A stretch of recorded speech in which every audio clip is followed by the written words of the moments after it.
Financial accounting statements report actual costs. Thus, even if standard costs are used, they need to be adjusted to reflect actual costs.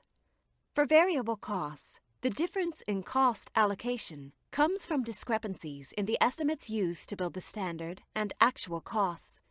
Actual costs are the money spent to acquire resources.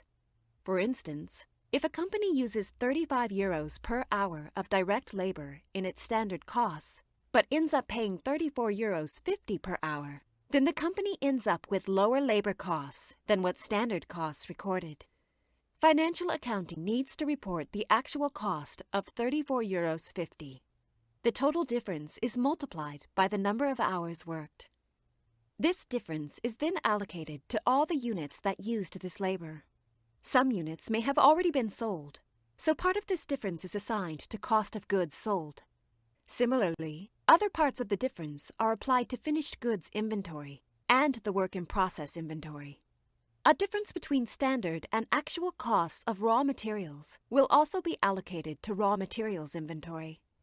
This allocation process can be cumbersome, so some companies assign all the cost allocation differences to costs of goods sold.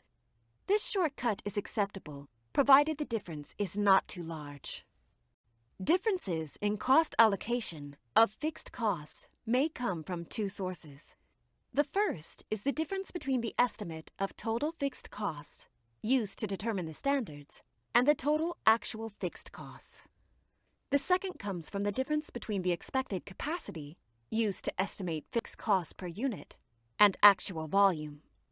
Even if the total actual costs are the same as the total estimated costs, a difference in volume will lead to a difference between standard and actual cost allocated.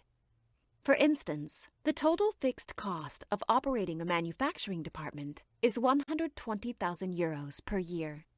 The company used 60,000 units to estimate a standard fixed cost per unit of 2 euros, but ended up producing only 40,000 units.